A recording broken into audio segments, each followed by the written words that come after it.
Okay, I'm going to continue my commentary on the Urantia book with the section. We're still in the forward section 2, entitled God. And I think this terminology that they're going over is really important because the central thought probably on a lot of people's mind that come to this book from a fundamentalist Christian background, the big question is, what does it have to say about God? Because I think that although the belief that the Bible is the inerrant word of God is a core belief in most Christian religions, especially the fundamentalist ones, I think there's an even more important belief that if you really get to know the way that a lot of those Christians think, I think a more core belief is that the main thing is God, that the religion is about God, and the distinctions, the important distinctions between religions, in particular in the mind of a lot of those types of Christians, the distinction between whether it's a true truth or a false religion would center around the definition of God, at least for a lot of people. So for those types of Christians, or maybe people that at least have come from those types of backgrounds like I have, the big question about what does the Urantia book have to say about God, that's really a key issue. So I think it's fantastic that it just comes right out and starts talking about this. And to begin with, it has a couple of kind of unrelated sentences, which in my perusal, or in my in-depth reading of the Urantia book, one of the hallmarks of possible contribution by human authors is when the writing gets kind of harebrained, and there are other things too, but we'll get to that when we get to papers 41 and 42. Anyway, so the first couple sentences is just some basic things. Evolving mortal creatures have an irresistible urge to symbolize their concept of God, and then they go on to say how it's impossible to really formalize this value level of man's consciousness of moral duty and spiritual idealism. The sentence really it doesn't do much for me. I'm sorry. I've gone over it 100 times and I still can't figure out what the heck they're really getting at there.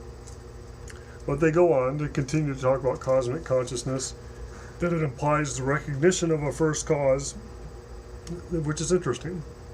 So their implication is that one of the hallmarks of being a step above an animal, in that you're starting to think about cosmic things, one of the hallmarks of those things is an awareness that there must be some kind of beginning.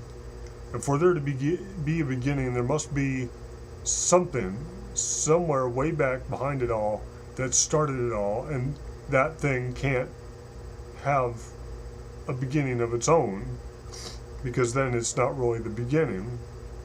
It's just basic logic, I think. And that's an important point, when you start getting into just kind of casual discussions about creationism, evolution, origins of life, and all this stuff.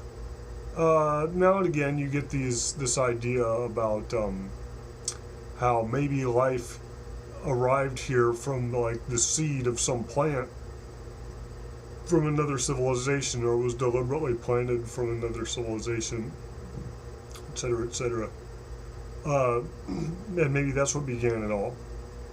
But really, a theory of origins like that isn't a theory of origins at all. You're basically passing off the question to another place that we don't know about, so therefore we can't even talk about it. So it's like a way of sidestepping the question. But really, if you think about things in terms of linear time, the way we apparently must, being in the place we are here, you must have this concept of a first cause, something uncaused. So it goes to say that, but then right after that, it just completely takes a tangent and says God, the universal Father, functions on 3 deity personality levels of sub-infinite value and relative divinity expression. So perhaps the assumption is that the first cause has to be God, so therefore they start talking about God. And they start talking about deity personality levels of sub-infinite value and relative divinity expression.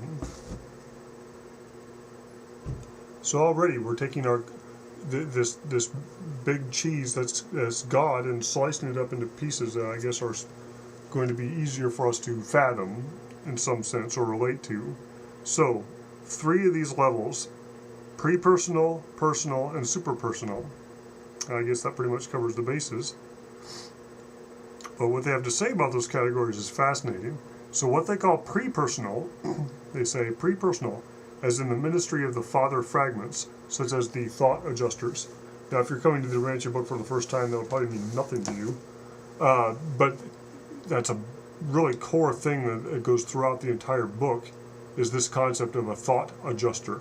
And I believe, I'm not 100% sure about this, but I have gotten wind of this fact that in the earlier versions of the book, like the first publications or whatever, the thought adjusters were actually called thought controllers. And I can obviously see why that would be changed, because there would probably be a lot of people that right off would have real problems with a thought controller, just because of the phrase thought control and how that's really viewed as a negative thing, as well it should be, because it's something that completely takes away free will if you have thought control, right? So I guess an unfortunate choice of words on the part of the Celestials, or if that really happened. Yeah, again, I haven't really done that research, but anyway, so this concept of the thought adjuster is this idea that there's this piece of God within all of us. At least ever since Christ came, there's been a piece of God in all of us. And that relates to people's idea of the guru within, or a higher self. Although I keep hearing from all these various channeling sources this distinction between the higher self and between God within us.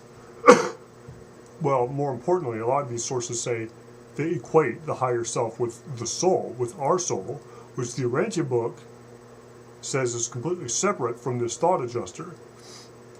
So we'll get to all that later. I don't want to spend the whole video talking about that. Anyway, so that's the pre-personal level. The personal level would be the evolutionary experience of created and procreated beings. So, like us, our experience being a personality level of God. Very interesting, but that is a theme that runs through here, how God is gaining experience in a way through us. So it's kind of a way that can be viewed as an evolution of God, as in through our experience. And the third category, the third personality level of God, is superpersonal, as in the eventuated existences of certain absonite and associated beings. And that just, we'll cover lots of different types of entities later, and the terms finaliters, absoniters, and all that stuff, if we haven't already. Anyway. So they go on. God is a word symbol designating all personalizations of deity. The term requires a different definition on each personal level of deity function and must be still further redefined within each of these levels, as the term may be used to designate the diverse coordinate and subordinate personalizations of deity. For example, the Paradise Creator Sons, the local universe fathers, which, by the way, the book says that Jesus Christ was one of these Paradise Creator Sons, not to be confused with the second source and center, which is the second part of the Trinity, God the Son. And that will be something that's going to hit a lot of fundamentalist Christian people in the stomach, is this concept that eventually comes out of the woodwork, that the second source and center, the second part of the Trinity, as in God the Son, is way up here, and then Jesus Christ is down here being one of these creator sons. And as you learn about this hierarchy, and so in a sense Martin Gardner is justified in thinking that the book is portraying this humongous pantheon of gods, but I think that's the right word. Anyway, so 5 more minutes. Let's see here. Oh boy, so they go, the term God, as we make use of it, may be understood by designation as God the Father, by context, as when used in the discussion of some one deity level or association. When in doubt as to the exact interpretation of the word God, it would be advisable to refer it to the person of the universal Father. So really, the book keeps hammering home that it's on firm ground with the traditional Christian view of the Trinity. The term God always denotes personality. Deity may or may not refer to divinity personalities. The word God is used in these papers with the following meanings, and it goes through 7. We have God the Father, God the Son, God the Spirit, which are the 3 parts of the Trinity. Should be familiar territory to Christians. And it goes on. God the Supreme, God the Sevenfold, God the Ultimate, and God the Absolute. So God the Supreme being the actualizing or evolving God of time and space, personal deity associatively realizing the time-space experiential achievements of creature-creator identity. The Supreme Being is personally experiencing the achievements of deity unity as the evolving experiential God of the evolutionary creatures of time and space. And so that's this God the personal we're getting to, how through us there can be thought of as this evolution of God, as if that were possible. But in some, again, this all depends on your point of view and how limited your consciousness is. And I have no problem swallowing that. Anyway, God the Sevenfold, deity personality anywhere actually functioning in time and space. The personal paradise deities and their creative associates functioning in and beyond the borders of the central universe, and power personalizing as the Supreme Being on the first creature level of unifying deity revelation in time and space, which is the grand universe, and that's the universe we're familiar with. It's this first ring around the central universe, and it's where our 1/7 of the big chunk exists, along with all the other 6 parts. And that's the inhabited universe, basically. And we'll get into the 7-fold separation, how it arises, and what that all means later. It turns out to be just a direct offshoot of the Trinity, a direct consequence of having the Trinity, which is really profound. There's some elegant ideas in here. Anyway, going on, God the Ultimate, the eventuating God of supertime and transcended space, the second experiential level of unifying deity manifestation. God the Ultimate implies the attained realization of the synthesized absonite superpersonal time-space transcended and eventuated experiential values coordinated on final levels of deity reality. And if you fully comprehend what that freaking thing says, you're doing way better than me. Some really heady stuff in here.